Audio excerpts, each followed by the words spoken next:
Hello hello. So last ക്ലാസ്സിൽ വരെ നമ്മൾ ഒ ഇ ടി ആർട്ടിക്കിൾസാണ് ഡിസ്കസ് ചെയ്തത്. അത് ഒ ഇ ടി ലെവലല്ല ഡിസ്കസ് ചെയ്തിരുന്നത്. ജസ്റ്റ് നമ്മളൊരു ക്ലിയർ പിക്ചർ കിട്ടാൻ വേണ്ടിയിട്ട് ആർട്ടിക്കിൾസ് ഏതൊക്കെയാണ്, എങ്ങനെയാണ് അതിൻ്റെ യൂസേജസ് വരുന്നതെന്നൊക്കെ ഉള്ളതാണ് ഡിസ്കസ് ചെയ്തത്. അതിൻ്റെ കണ്ടിന്യൂഷനായിട്ട് നമുക്കിന്ന് ഒമിഷൻ ഓഫ് ദി ആർട്ടിക്കിൾസ് ഉണ്ട്. ബാക്കിയെല്ലാം ഏറെക്കുറെ റൂൾസ് എല്ലാം നമ്മൾ കവർ ചെയ്തിട്ടുണ്ട്. സോ ഇന്ന് നമ്മൾ ഒമിഷൻ ഓഫ് ദി ആർട്ടിക്കിൾസ്, എവിടേക്കാണ് നമുക്ക് ആർട്ടിക്കിൾസ് വേണ്ടാത്തെന്നുള്ളത് ജസ്റ്റ് ഒരു ഐഡിയ കിട്ടാൻ വേണ്ടി പറയാം. പിന്നെ അതിനുശേഷം ഒ ഇ ടി ലെവലിൽ എങ്ങനെയാണ് ആർട്ടിക്കിൾസ് വരുന്നത് എന്നുള്ളത് കൂടി നമുക്ക് ഡിസ്കസ് ചെയ്യാം. So this is Shifa Sadiq for Learn and Grow Academy. Let's get into our class. ഇതിൽ ചില നൗൺസിന് നമുക്ക് ആർട്ടിക്കിൾസ് യൂസ് ചെയ്യേണ്ട കാര്യമില്ല. ഇത് ഒമിഷൻ ഓഫ് ദി ആർട്ടിക്കിൾസ് ആണ് വരുന്നത്. ഇതിൽ ചില നൗൺസിന്, കോമൺ ടൈപ്പ് ഓഫ് നൗൺസിന് ആർട്ടിക്കിൾസ് യൂസ് ചെയ്യേണ്ട കാര്യമില്ല. ലാംഗ്വേജസും നാഷണാലിറ്റീസും അതുപോലെയാണ്. Sports, ആക്കഡമിക് subjects.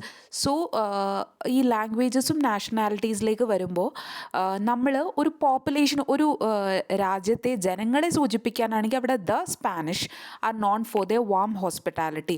സോ ആ രീതിയിൽ നമ്മൾ യൂസ് ചെയ്യണം. അതല്ലാതെ നമുക്ക് Chinese, English, Russian, Japan, Spanish, Japanese അങ്ങനത്തുള്ള രീതിയിൽ പറഞ്ഞു പോകുന്നതുകൊണ്ട് പ്രശ്നമില്ല.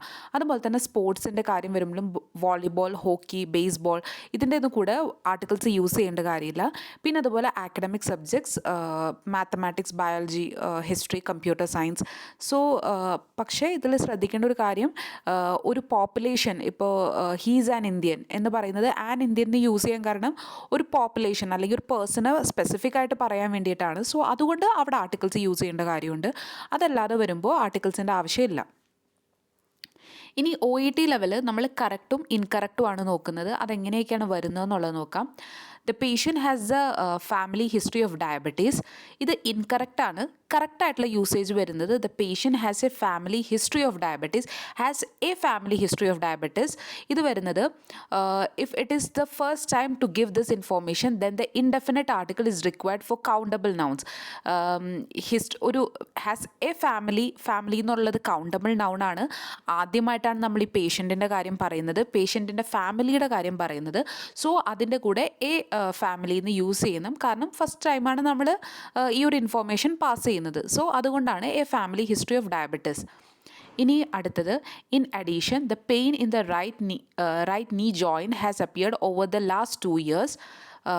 In addition pain in the pain എന്നാണ് നമ്മൾ ആദ്യം പറഞ്ഞത്. ഇവിടെ pain in the right knee joint has appeared over the last 2 years. The പെയിന് യൂസ് ചെയ്യേണ്ട കാര്യമില്ല.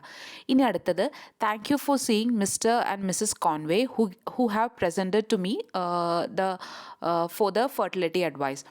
Thank you for seeing Mr. and Mrs. Conway who have presented to me for fertility advice. ഇതിൽ വരുന്നത്, if it is the first time to give this information and the word is an uncountable noun such as pain or advice, then no article is required. പെയിനും അഡ്വൈസും uncountable ആണ്. So അതുകൊണ്ട് അവിടെ ആർട്ടിക്കിളിൻ്റെ ആവശ്യം use ചെയ്യേണ്ട ആവശ്യമില്ല. This error has a big effect on meaning. ഈ ഒരു എറർ എല്ലാവരും ശ്രദ്ധിക്കേണ്ടതാണ്. നമ്മൾ മീനിങ്ങിൽ ഒത്തിരി ഡിഫറൻസ് ഉണ്ടാക്കാൻ പറ്റുന്ന ഒരു എററാണ് ഇവിടെ ദ പെയിനും ദ ഫെർട്ടിലിറ്റി അഡ്വൈസും പറഞ്ഞിട്ടുണ്ടെങ്കിൽ. കാരണം the in this case implies that this subject has been mention previously which of course it hasn't. ഈ സെൻറ്റൻസിൻ്റെ ഒരു പ്രത്യേകത എന്ന് പറഞ്ഞു കഴിഞ്ഞാൽ ഇത് ഇൻകറക്റ്റ് എന്ന് പറയാൻ തന്നെ കാരണം the pain in the right knee എന്ന് പറയാൻ തന്നെ അത് കംപ്ലീറ്റ് ആയിട്ട് റോങ് ആണെന്നല്ല, അത് ഇതിനു മുമ്പ് ഈ ഒരു സംഭവം നമ്മൾ പ്രസൻറ്റ് ചെയ്തിട്ടുണ്ട്. സോ ആ ഒരു സംഭവത്തിനെ റെഫർ ചെയ്തിട്ടാണ് ഇത് പറയുന്നതെങ്കിൽ the pain in the right knee അല്ലെങ്കിൽ the fertility advice is right. Okay, but പൊതുവേ യൂസ് ചെയ്യേണ്ട കാര്യമില്ല. പക്ഷെ അങ്ങനെ നമ്മൾ യൂസ് ചെയ്തിട്ടുണ്ടെങ്കിൽ അതിൻ്റെ അർത്ഥം ഇതിനു മുമ്പ് അതിനെപ്പറ്റി പറഞ്ഞിട്ടുണ്ടെന്നാണ്. സോ യൂസ് ചെയ്യുമ്പോൾ ശ്രദ്ധിക്കുക. ഫസ്റ്റ് ടൈമാണ് പറയുന്നതെങ്കിൽ, അല്ലെങ്കിൽ നിങ്ങൾക്ക് സ്പെസിഫിക് ആയിട്ടൊന്നും പറയാനില്ല, ഫസ്റ്റ് ടൈമാണ് നിങ്ങൾ പറയുന്നതെങ്കിൽ അവിടെ the pain the fertility advice എന്ന് യൂസ് ചെയ്യേണ്ട ആവശ്യമില്ല. ഇനി അടുത്തത്, thank you for seeing this patient an 8-year-old girl. ഇവിടം വരെ കറക്റ്റാണ്. Who presented today with the broken left arm following the accident at her school playground. It has been 40 minutes since a accident. ഇവിടെ വരുന്നത് who presented today with a broken left arm following an accident at her school playground. It has been 40 minutes since the accident. With a broken left arm countable ആണ് noun. So with a broken left arm. പിന്നെ following an accident, a accident നമ്മൾ പറയില്ല, an accident. It has been 40 minutes since the accident.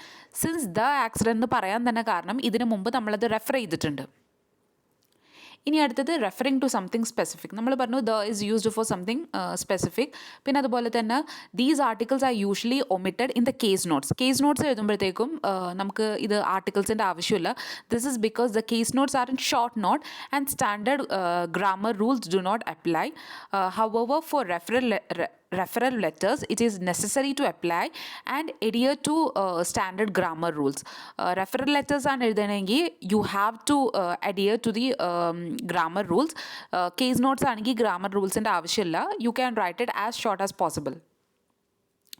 ഇനി അടുത്തത് correct and incorrect എങ്ങനെയാണ് വരുന്നത് നോക്കാം.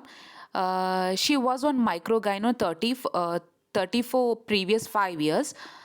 She was on microgynon 30 for the previous 5 years. He has been a smoker for last 12 years. He has been a smoker for the last 12 years. Mr. Roberts has been a resident at a nursing home for past 2 years. Mr. Roberts has been a resident at a nursing home for the past 2 years. This medication needs to be taken twice a day for next 3 days. This medication needs to be taken twice a day for the next 3 days. ഈ എല്ലാ എക്സ്പ്രഷൻസിൻ്റെ കൂടെയും നമ്മൾ the add ചെയ്യാനുള്ള കാര്യം specific period of ടൈമാണ് ഇത് use ചെയ്യുന്നത്. For the previous 5 years, for the last 12 years, for the past 2 years, for the next 3 days. Okay, ഇനി അടുത്തത് Mrs. Sanjian is currently on the following medication. Kavya 150 mg daily, Oroxanen 0.1 m daily. ഇതിൽ വരുന്നത് mister സാൻജിയൻ is currently on the following medication. Okay, on the following medication. കാരണം specific ആയിട്ടൊരു medication നമ്മൾ പറയുന്നതുണ്ട്, അത് ഈ പറയുന്ന താഴെ കാണുന്ന മെഡിക്കേഷനാണ് ഞാൻ ഉദ്ദേശിക്കുന്നത് എന്ന് പറയാൻ വേണ്ടിയിട്ടാണ് ഇത് അവിടെ ആഡ് ചെയ്യുന്നത്. The patient reported pain in left angle. The patient reported pain in the left angle. അതൊരു സ്പെസിഫിക് പാർട്ടാണ്. Okay, here the writer is referring to a specific side, that is not the right side but the left side. ആ ഒരു specific body part ആയതുകൊണ്ടാണ് the തന്നെ അവിടെ add ചെയ്യുന്നത്. Patient complaint of chest pain. Patient requires an article to indicate which patient the writer is referring to. ഇത് incorrect ആണെന്നുള്ളതല്ല, but നിങ്ങളൊരു specific ആയിട്ടൊരു പേഷ്യൻറ്റിനെ സൂചിപ്പിക്കാൻ നിങ്ങൾ ഉദ്ദേശിക്കുന്നുണ്ടെങ്കിൽ you have to write the in front of it. The patient complaint of chest pain. Examination revealed a slightly swollen joint and a tender spot on medial aspect of it. Examination revealed a slightly swollen joint and a tender spot on the medial aspect of it. ഇവിടെയും അത് തന്നെ ഒരു ഈ നമ്മൾ left ആംഗിളിൽ പറഞ്ഞ അതേ reason തന്നെയാണ്. അതായത് ഒരു സ്പെസിഫിക് റീജിയനാണ് ഉദ്ദേശിക്കുന്നത്. That is not the anterior aspect but the medial aspect. Okay, ഒരു സ്പെസിഫിക് ആയിട്ടുള്ള ഒരു റീജിയനാണ് ഉദ്ദേശിക്കുന്നത്. സോ അതുകൊണ്ട് ഡെഫിനറ്റ് ആയിട്ട് നമുക്ക് ഇത് ആഡ് ചെയ്യണം. ഇനി based on above information I believe the patient needs urgent admission to hospital. Based on the above information I believe the patient needs urgent admission to hospital. Here the writer is referring to a specific information, that is the information on the medical chart but not on information, that is not the information on the medical chart but the information written above. ഈ നമ്മൾ the following medication എന്ന് പറഞ്ഞാൽ അതേ reason തന്നെ ഇവിടെ ഞാൻ പറയുന്നത് അല്ലെങ്കിൽ ഇതാണ് കാര്യം എന്നുള്ള രീതിയിൽ സൂചിപ്പിക്കാനാണ് ദ യൂസ് ചെയ്യുന്നത്. Thank you for seeing this patient who presented at my surgery regarding tooth 54 which has been temporarily filled by dental school service. Thank you for seeing this patient who presented at my surgery regarding tooth 54 which has been filled temporarily filled by the school dental service, referring to a specific dental service, that is not the community dental service but the school dental service. ഇവിടെയും ഒരു particular ആയിട്ടുള്ള ഒരു കാര്യം സൂചിപ്പിക്കുന്നതുകൊണ്ടാണ് the use ചെയ്യുന്നത്.